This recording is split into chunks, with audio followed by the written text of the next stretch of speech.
ముఖ్యమంత్రి గారికి ఒక బీజేపీ ఎంపీ పూర్తి స్థాయిలో వెనుక ఉండి సహకరించి ఒక బ్రోకర్ కంపెనీని తీసుకొచ్చారు.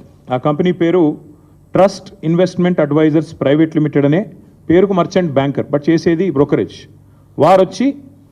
వారు ఈ కాన్సెప్ట్ వారికి చెప్పారు, మీకు ఎఫ్ఆర్బిఎంను బైపాస్ చేస్తూ మీకు డబ్బులు తెచ్చిస్తాము, మీరు దానికి గాను మాకు డబ్బులు ఇవ్వండి, ఆ తర్వాత మీ ఇష్టం ఉన్న వాళ్ళకు భూములు అమ్ముకోండి.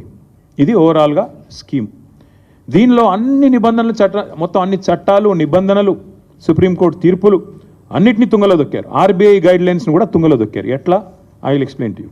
ఈ ట్రస్ట్ ఇన్వెస్ట్మెంట్ అడ్వైజర్ అనే కంపెనీ వారికి రాష్ట్ర ప్రభుత్వం ఇప్పటికే 170 కోట్లు, దాదాపు 170 కోట్లు, 169 కోట్ల చిల్లర వారు ఇప్పటికే లంచం రూపంలో చెల్లించారు. వాళ్ళు సరే దాన్ని కమిషన్ అంటారు, నేనైతే పక్కా చేసింది నేరం కాబట్టి లంచమనే అంటున్నా. ఆ ట్రస్ట్ ఇన్వెస్ట్మెంట్ అడ్వైజర్ వాళ్ళు ఇంకొక ఫైనాన్షియల్ అడ్వైజరీ సర్వీసెస్ ఫామ్ని ముంగట పెట్టారు. బీకన్ ట్రస్టీషిప్ అనే కంపెనీని రంగంలో దించారు. ఇదంతా కూడా ఏంటంటే ఒక స్కీమ్ ప్రకారం.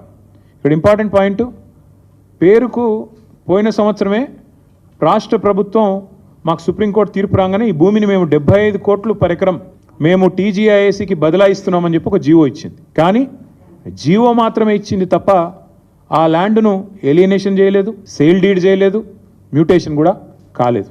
అయినప్పటికీ తనకు చెందని భూమి, మ్యూటేషన్ అయితేనే నీ పేరు మీదకి ఓనర్షిప్ వస్తేనే ఆ ల్యాండ్ నీదన్నట్లు లెక్క. ఇప్పుడు హెచ్ఈయూ కూడా అదే అంటున్నారు కదా, హెచ్ఈయూకి ల్యాండే లేదు, హెచ్ఈయూ ల్యాండ్స్ అన్ని మావే అని గవర్నమెంట్ ఎందుకు అంటుంది?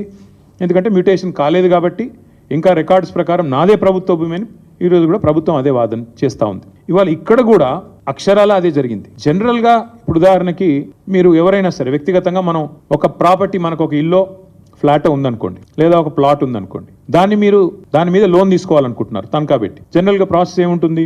ఆ ఏరియాలో మీరు ఫలానా ఏరియాలో మీకు ఒక ఫ్లాట్ ఉంది, దాని యొక్క రిజిస్టర్డ్ వాల్యూ ఎంత, మీరు రిజిస్టర్ చేసుకున్నప్పుడు ప్రభుత్వానికి ఏ రిజిస్ట్రేషన్ రేట్ ప్రకారం మీరు డబ్బులు కట్టారు, స్టాంప్ డ్యూటీ ఎంత కట్టారు, దాన్ని బట్టి రిజిస్టర్డ్ వాల్యూ ఎంత. కాకపోతే జనరల్గా ఏముంటుంది, రిజిస్టర్డ్ వాల్యూకి జనరల్గా మార్కెట్ వాల్యూకి ఉండే కొంత అంతరం ఉంటుంది. ఆ మార్కెట్ వాల్యూ ఎంత, దాన్ని బేస్ చేసుకొని మీకు అల్టిమేట్గా లోను ఇస్తారు. ఎందుకంటే దాన్ని తనఖా పెట్టుకోనో లేకపోతే దాన్ని గ్యారంటీ కింద పెట్టుకొని మీకు ఇస్తారు.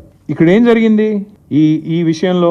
ఒకటి కాదు, రెండు కాదు, అన్నిటినీ తుంగలో దొక్కుతూ ఈ ఫారెస్ట్ యాక్ట్ కానీ ఇందాక నేను చెప్పినట్టు అసలు ఓనర్షిప్ లేదన్న విషయం పక్కన పెట్టి TGIAC has no ownership of the land. TGIAC ఒక పేరుకు ఒక జీవో ఇచ్చారు తప్ప ఇంతవరకు సేల్ డీడ్ కాలేదు, ఎలినేషన్ కాలేదు, మ్యూటేషన్ కాలేదు. TGIAC is not the owner of the land.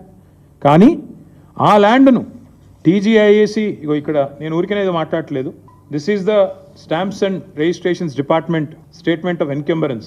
ఏదైతే రేవంత్ రెడ్డి గారి ప్రభుత్వం ఈ భూములు తనవి కాకపోయినప్పుడు